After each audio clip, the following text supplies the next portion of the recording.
जय हिंद दोस्तों। Insight academy में एक बार पुनः आप सभी का स्वागत है।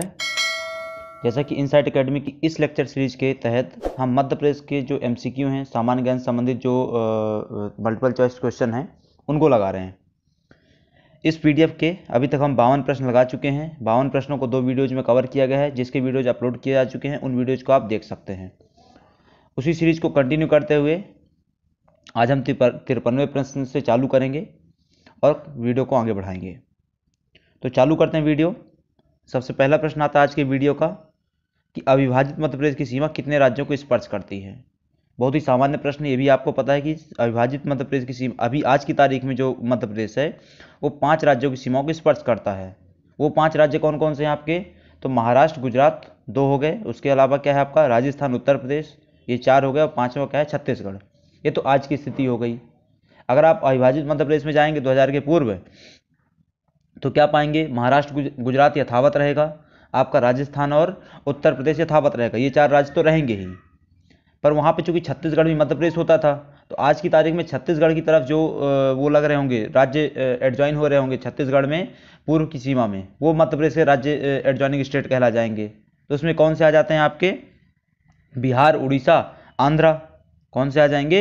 बिहार, उड़ीसा और आंध्रा। तो टोटल कितने हो जाएंगे आपके? एक तरीके से देखा जाए तो गुजरात, राजस्थान, उत्तर प्रदेश, बिहार, उड़ीसा, आंध्रा और महाराष्ट्र। तो टोटल एक तरीके से देखा जाए तो कितने राज्य हो जाएंगे आपके यहाँ पे? 7 राज्य। ठीक है। इसके बाद अगला प्रश्न आता है कि निम्न में से कौन से राज्य जिनकी सीमाएं अविभाजित मध्य प्रदेश की सीमा को छूती थी लेकिन विभाजन के बाद नहीं छूती हैं? यहाँ पे आपने क्या देखा? बिहार, उड़ीसा और आंध्र प्रदेश। आज की तारीख में कौन कौन से राज्य छूते हैं मध्य प्रदेश को? आपके गुजरात हो गया, महाराष्ट्र हो गया, उत्तर प्रदेश हो गया, राजस्थान हो गया। तो ये 4 तो पहले भी छूते थे, पहले भी टच होते थे मध्य प्रदेश से और आज भी टच होते हैं। इसके अलावा बचा छत्तीसगढ़। तो छत्तीसगढ़ तो नया राज्य ही बना, तो टच करेगा ही, उसको हमको कहानी से बाहर रखना है। तो फिर प्रश्न आया कि कौन कौन से ऐसे राज्य जो उस समय छूते थे पर आज नहीं छूते हैं? तो कौन कौन से आपके? आंध्र प्रदेश, बिहार और इसके अलावा क्या हो जाता है आपका? उड़ीसा। ठीक है। और झारखंड तो कोई मतलब ही नहीं है। तो ये राज्य हो जाएंगे आपके सही उत्तर। मतलब क्या हो गया आपका? 1 to 4। अगला प्रश्न आता है आपका कि मध्य प्रदेश के विभाजन से प्रदेश में क्या महत्वपूर्ण बदलाव आए थे? तो देखो क्या हुआ। विभाजन के पूर्व मध्य प्रदेश देश का दूसरा विभाजन के पूर्व मध्य प्रदेश देश का सबसे बड़ा राज्य था क्षेत्रफल के आधार पर। तो अब क्या बचा? दूसरा सबसे बड़ा हो गया है वो। अब सबसे बड़ा क्या हो गया? राजस्थान हो गया है। तो एक तो ये परिवर्तन आया। दूसरा, विभाजन के पूर्व प्रदेश 12 संभागों में बटा हुआ था। बिल्कुल सही पॉइंट है।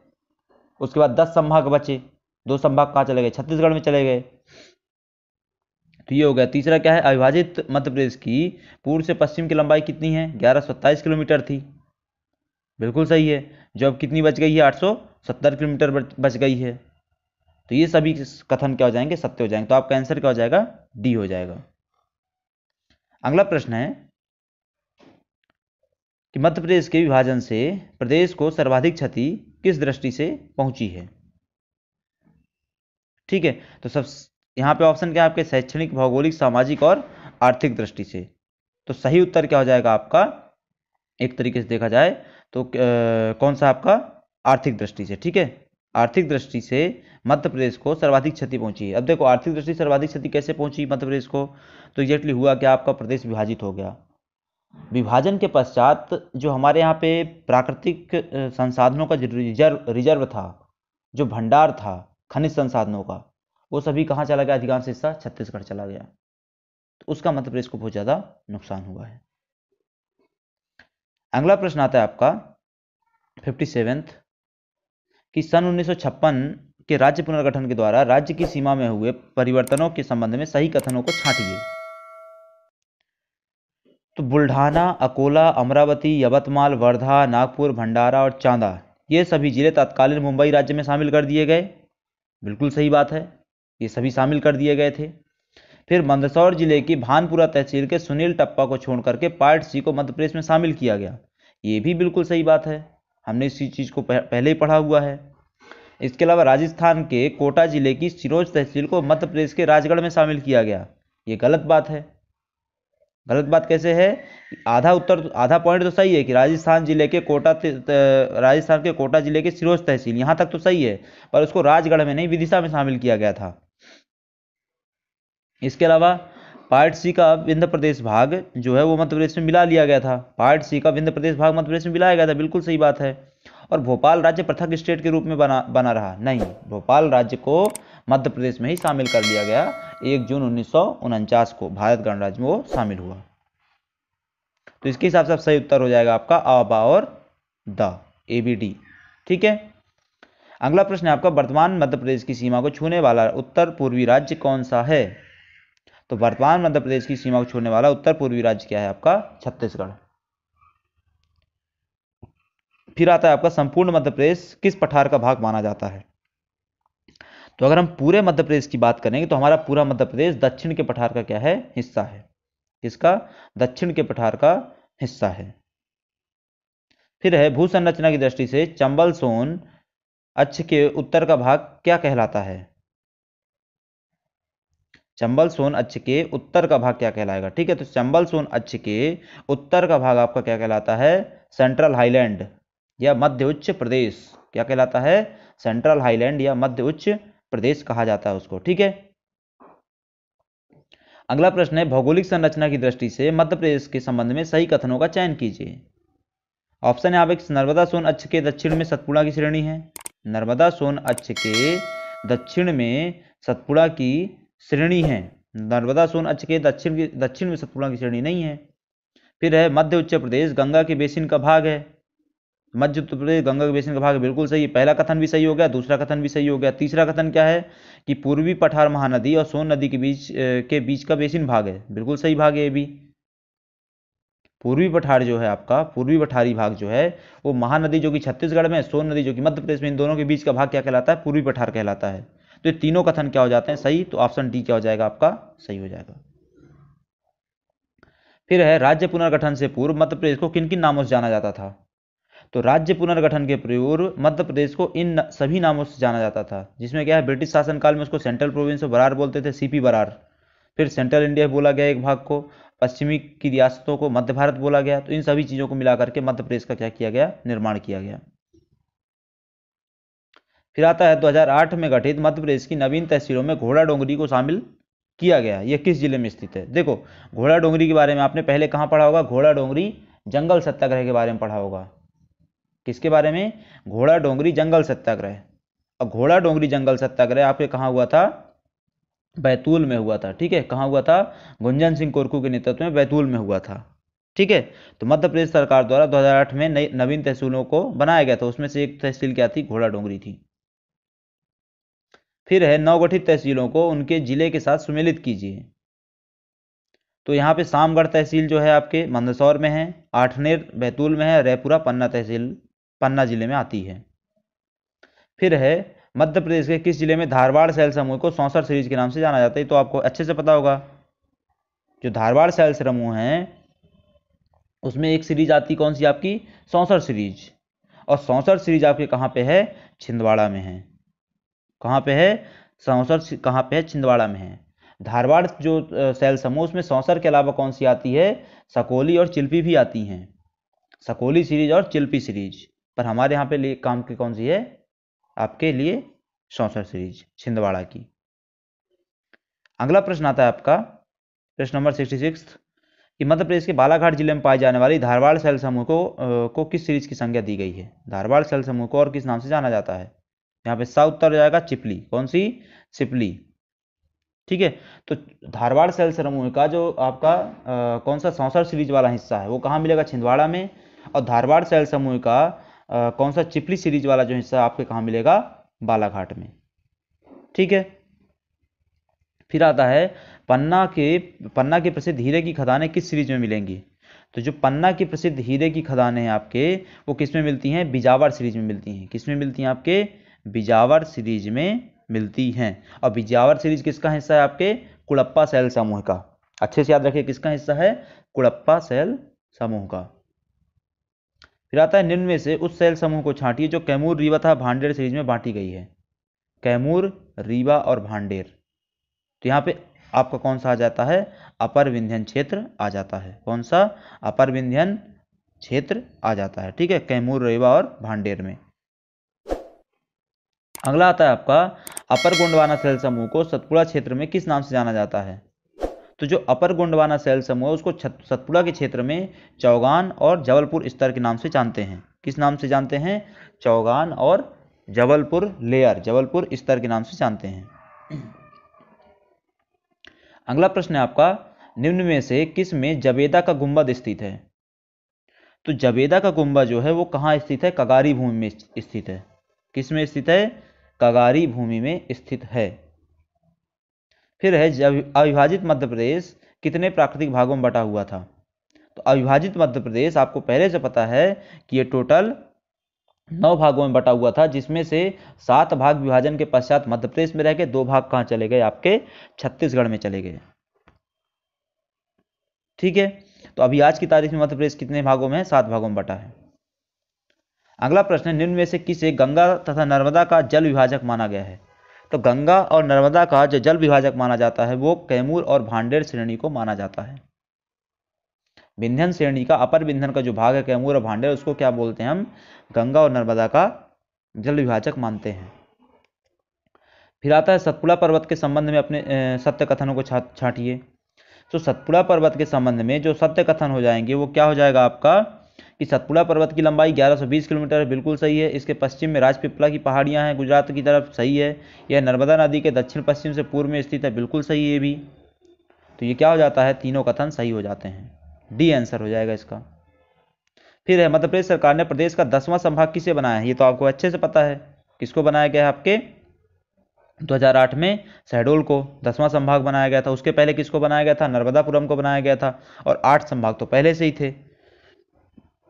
फिर अगला प्रश्न है आपका, कि वर्तमान में मध्य प्रदेश में कुल कितने संभाग हैं। तो वर्तमान में मध्य प्रदेश में आपको अच्छे से पता है 10 संभाग हैं। कितने, 10 संभाग है। 10वां संभाग कौन सा था आपका, शहडोल था। ठीक है, और छिंदवाड़ा क्या है, 11वें संभाग के रूप में प्रस्तावित है। फिर आता है, होशंगाबाद संभाग का नया नाम क्या है। आपको अच्छे से पता है होशंगाबाद संभाग का नया नाम क्या है, नर्मदापुरम। और वर्ष 2021 में होशंगाबाद जिले का भी नया नाम क्या कर दिया गया है, नर्मदापुरम। तो जिला और संभाग दोनों का नाम क्या है, नर्मदापुरम। अगला है, मध्य प्रदेश में नगर पंचायतों की संख्या कितनी है। तो मध्य प्रदेश में जो अभी वर्तमान में नगर पंचायतों की संख्या वो कितनी हो गई है, 264 चल रही है। डेटा अपडेट होता रहता है, इसलिए इसको बाद में फिर से नया डेटा देखेंगे। फिर आता है, निम्नलिखित में से कौन सा शहर भारतीय मानक समय मतलब कि IST देशांत के सबसे निकटतम पड़ेगा। इन चारों में से सबसे पास कौन पड़ेगा, 22 डिग्री एंड हाफ के पास की बात की जा रही है यहाँ पे, है ना। तो सबसे पास में पड़ेगा आपका वो क्या है, यहाँ पे रीवा। उज्जैन बहुत दूर है, सागर और होशंगाबाद भी दूर है। तो सबसे इन चारों में अगर हम बात करें तो सबसे पास कौन सा पड़ेगा, रीवा। दूसरे नंबर में सागर, तीसरे नंबर में होशंगाबाद, चौथे नंबर में उज्जैन। ठीक है, अगला है, सीधी और झाबुआ में सूर्योदय के समय अंतराल में कितना अंतर होता है। तो यहाँ पे क्या हो जाएगा, सीधी में सूर्योदय आधे घंटे पूर्व हो जाएगा, मतलब सीधी और झाबुआ में जो समय अंतराल रहेगा वो कितना रहेगा, आधे घंटे का रहेगा। फिर है, मध्य प्रदेश का क्षेत्रफल कितना होता है। तो मध्य प्रदेश का जो क्षेत्रफल है वो कितना होता है आपका, कितना हो जाएगा, 3,08,245 वर्ग किलोमीटर, 3,08,245 किलोमीटर। अगला है, मध्य भारत का पठार प्रदेश के कितने भाग में विस्तृत है। तो मध्य भारत का जो पठार है वो प्रदेश के कितने भाग में विस्तृत है, एक तरीके से उसको देखा जाए तो 7.5% में। और 7.5% का मतलब कितना होता है आपके, 23,896 वर्ग किलोमीटर, 23,896 वर्ग किलोमीटर। और मध्य भारत के पठार में कौन से जिले आते हैं आपके, तो एक तरीके से देखा जाए तो अंदर कौन कौन से जिले शामिल नहीं है, एक तरीके से देखा जाए तो यहाँ पे कौन सा शामिल नहीं है, प्रश्न क्या है आपका कि कौन सा शामिल नहीं, तो इंदौर शामिल नहीं रहेगा। क्यों, क्योंकि मध्य भारत के पठार में कौन से जिले आते हैं आपके, ग्वालियर और चंबल संभाग के जिले आते हैं, ग्वालियर और चंबल संभाग के जिले आते हैं। ठीक है, तो 83 का सही क्या हो जाएगा, ए हो जाएगा। फिर 84 में कि निम्न में से कौन सा विभाग दक्कन ट्रैप का भाग है। तो निम्न में से कौन सा विभाग दक्कन ट्रैप का भाग हो जाता है आपका, तो मालवा का पठार दक्कन ट्रैप का भाग है, जिसकी उत्पत्ति किस काल में हुई है, क्रिटेशियस कल्प में हुई है। ठीक है, अगला प्रश्न है आपका, सतपुड़ा पर्वत श्रेणी की सबसे ऊंची चोटी कौन सी है? तो सतपुड़ा पर्वत श्रेणी की सबसे ऊंची चोटी आप पहले भी पढ़ चुके हैं इसके पिछले वीडियोज में, धूपगढ़ है, जिसकी ऊंचाई कितनी है? 1350 मीटर है, जो प्रदेश की सबसे ऊंची चोटी है। अगला प्रश्न है आपका, सौसर, सकोली और चिल्पी, ये अभी जस्ट हमने ऊपर पढ़ के आए हैं। सौसर जो आपके छिंदवाड़ा में है, चिल्पी जो आपके बालाघाट में है, सकोली जो उन्हीं दोनों रीजन में है, ये कहाँ, किस उसका भाग है? चट्टानी क्रम का। तो ये आपके धारवाड़ क्रम का भाग है, जिनमें क्या पाया जाता है आपका, एक तरीके से बड़े स्तर पर देखा जाए तो कांसा और तांबा मिलता है। फिर है भांडेर, कैमूर वो पारसनाथ किस पर्वत श्रृंखला के उपविभाग हैं? तो भांडेर, कैमूर और पारसनाथ विंध्य पर्वत श्रृंखला के भाग हैं, जिसमें पारसनाथ विंध्य पर्वत श्रृंखला की सर्वोच्च चोटी है, जो कि झारखंड में है। ठीक है, फिर आता, और भांडेर कैमूर क्या है, जल विभाजक का काम करते हैं नर्मदा और गंगा के मध्य। फिर है राजपीपला, महादेव, मैकाल, राजमहल, ये सब किस पर्वत श्रृंखला के भाग हैं? तो राजपीपला, महादेव, मैकाल और राजमहल ये सब आपके सतपुड़ा पर्वत श्रृंखला के भाग हैं। अगला प्रश्न है आपका कि मध्य प्रदेश का उपविभाग पूर्वी पठार के अंतर्गत किस पठार को शामिल किया गया है? मध्य प्रदेश के उपविभाग में पूर्वी पठार के अंतर्गत कौन सा हिस्सा शामिल है आपका? तो बघेलखंड का हिस्सा शामिल है। अगर हम पूर्वी पठार की बात करते हैं मध्य प्रदेश के, तो बघेलखंड की बात कर रहे हैं हम। 90th प्रश्न है, 90वां प्रश्न है आपका कि 1 नवंबर 1956 को मध्य प्रदेश का जब जन्म हुआ तो इसमें कितनी रियासतें शामिल की गई थी? तो इसमें टोटल आपका 79 रियासतें शामिल की गई थी, जिसमें 26 रियासतें किसमें से थी? मध्य भारत से थी। विंध्य प्रदेश से आपके 38 रियासतें थी। सीपी बराड़ से आपके 15 रियासतें थी। टोटल कितनी हो जाती हैं आपकी? 70 रियासतें हो जाती है, 79 कितनी हो जाती हैं आपकी? 79 रियासतें हो जाती है। ठीक है, 26 प्लस 38 प्लस आपका 15। अगला प्रश्न है आपका, मध्य प्रदेश के कितने जिले एक से अधिक राज्यों की सीमा को स्पर्श करते हैं? मध्य प्रदेश के कितने जिले एक से अधिक राज्यों की सीमा को स्पर्श करते हैं? तो इसमें कौन कौन से जिले आपके? सीधी आ जाता है, सीधी किसको स्पर्श करेगा? यूपी और छत्तीसगढ़। सिंगरौली आ जाता है, यूपी छत्तीसगढ़। बालाघाट आ जाता है आपका महाराष्ट्र और छत्तीसगढ़। झाबुआ आ जाता है, झाबुआ आपका किसको एक तरीके से देखा जाए तो स्पर्श करेगा? आपके महाराष्ट्र और गुजरात को। ठीक है, फिर क्या आ जाता है? मुरैना आपका राजस्थान और आपका यूपी को। शिवपुरी राजस्थान यूपी को। अलीराजपुर आपके गुजरात और राजस्थान को। ठीक है, तो ये टोटल 7 जिले हो जाते हैं जो आपको आपकी दो से अधिक राज्यों की सीमाओं को स्पर्श करते हैं। ऑप्शन बी सही हो जाएगा आपका। अगला प्रश्न है आपका, निम्नलिखित में से छत्तीसगढ़ का कौन सा जिला, निम्नलिखित में से छत्तीसगढ़ का कौन सा जिला मध्य प्रदेश की सीमा रेखा को स्पर्श नहीं करता है? यहाँ पे ऑप्शन है आपके, कौन सा जिला छत्तीसगढ़ का जो एमपी की सीमा को स्पर्श नहीं करेगा? ऑप्शन है आपके बिलासपुर, रायपुर, कबीरधाम, कोरिया। तो जो रायपुर है वो छत्तीसगढ़ के बीचों बीच बसा हुआ है, वो मध्य प्रदेश की सीमा को स्पर्श नहीं करता है। ठीक है, टोटल 7 जिले हैं छत्तीसगढ़ के जो मध्य प्रदेश की सीमा को स्पर्श करते हैं। कौन कौन से जिले हैं वो? बिलासपुर, कौन कौन से जिले हैं आपके? बिलासपुर, कबीरधाम, कोरिया, ये 3 तो यही हो गए। इसके अलावा सूरजपुर, राजनांदगांव, मुंगेली, बलरामपुर, ये जिले हैं। ठीक है, अगला प्रश्न है, अरावली एवं विंध्य श्रृंखलाओं के मध्य कौन सा पठार स्थित है? तो अरावली और विंध्य श्रृंखलाओं के मध्य आपका मालवा का पठार अवस्थित है। ठीक है, फिर है, निम्न में से सबसे कम जिले किस संभाग में हैं? तो सबसे कम जिले आपको अच्छे से पता है किसमें है? चंबल में। 3 जिले हैं मात्र। 3 ही जिले तो आपके नर्मदापुरम में भी हैं, पर यहाँ नर्मदापुरम ऑप्शन में नहीं है। ठीक है, फिर आता है आपका बैतूल जिला किस संभाग में है? जस्ट अभी हमने डिस्कस किया नर्मदापुरम। नर्मदापुरम में 3 जिले हैं, बैतूल, होशंगाबाद और आपका हरदा। फिर आता है चंबल संभाग का मुख्यालय कहाँ अवस्थित है? तो चंबल संभाग का मुख्यालय आपके 2 जगह पे मिलेगा। कहाँ कहाँ पे मिलेगा? एक आपको ग्वालियर में मिलेगा, और दूसरा एक, पहला तो क्या होगा कि इस चीज़ को समझिए, चंबल संभाग का मुख्यालय कहाँ? ग्वालियर में है। कई जगह आपको हो सकता है मुरैना भी लिखा मिले, कई जगह आपको मुरैना भी लिखा मिले। ठीक है, तो अभी अपडेशन के हिसाब से रुका हुआ है। तो चंबल संभाग का मुख्यालय या तो आपको ग्वालियर में मिलेगा, मुरैना मिलेगा, दोनों जगह ऑप्शन सही माने जाएंगे। दूसरा चीज़ क्या है कि ग्वालियर में ही आपका ग्वालियर संभाग का भी मुख्यालय है। ग्वालियर में ही आपके ग्वालियर संभाग का, तो ग्वालियर में 2 संभागों के मुख्यालय हैं, चंबल और ग्वालियर, और चंबल का मुख्यालय कहाँ है? ग्वालियर में। फिर है, मध्य प्रदेश का पूर्वी देशांतर विस्तार कहाँ तक है? तो मध्य प्रदेश का जो पूर्वी देशांतर है का विस्तार वो आपका 74 डिग्री से 81 डिग्री 48 मिनट ईस्ट तक है। अगला प्रश्न है आपका, निम्न में से किस देश का क्षेत्रफल मध्य प्रदेश से कम है? तो इनमें से कौन कौन से देश है जिनका क्षेत्रफल मध्य प्रदेश से कम है? तो आपका जर्मनी जो है उसका क्षेत्रफल मध्य प्रदेश से कम है, बाकी कनाडा, फ्रांस और ब्रिटेन का ज़्यादा है। फिर है, गंगा और महानदी के बीच जल विभाजक का कार्य कौन करता है? तो गंगा और महानदी के बीच जल विभाजक कार्य आपका बघेलखंड का पठार करता है, जबकि गंगा और नर्मदा के बीच में भांडेर और कैमूर जल विभाजक का कार्य करते हैं। तो ये क्या था आपका आज का मध्य प्रदेश के एमसीक्यू थे, जिसमें हमने आपके 60 प्रश्न लगभग लगाए हैं। तो अब आज का वीडियो आपका यहीं समाप्त करते हैं, मिलते हैं आपसे अगले वीडियो में, तब तक के लिए आप सभी का धन्यवाद।